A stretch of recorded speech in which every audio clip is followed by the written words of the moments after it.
ვაზაგაშვილის საქმეში ახალი გარემოებები გამოიკვეთა. ვაზაგაშვილების ადვოკატისა და დამოუკიდებელი ექსპერტის მაია ნიკოლეიშვილის მტკიცებით, ზურაბ ვაზაგაშვილი ახლოდან ნასროლი ტყვიით არის მოკლული. ამის დასადასტურებლად დღეს ფოტოსურათები წარმოადგინეს, რომელიც მათი განმარტებით შემთხვევის ადგილზე შინაგან საქმეთა სამინისტროს თანამშრომლებმა გადაიღეს. ზურაბ ვაზაგაშვილი 2006 წლის 2 მაისს კორტებთან ჩატარებული სპეცოპერაციის დროს მოკლეს.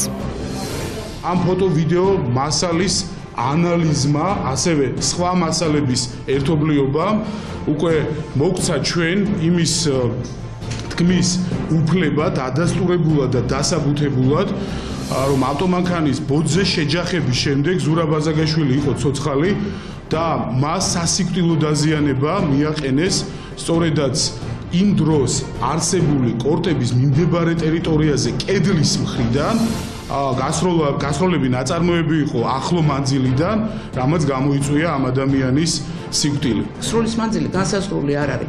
თუ ეს მოხდა ახლოდან, როგორც ჩვენ ახლა დავადგინეთ, მაშინ გამოდის, რომ მარცხნივ მდგომი პირი მას უკვე დაზიანებას აყენებს, უკვე მიზანმიმართულად, უკვე ახლო მანძილიდან და ეს თქვენს მოგეხსენებათ, იურისტების შესაძლებელია ძალიან კარგად იცით ეს რას ნიშნავს.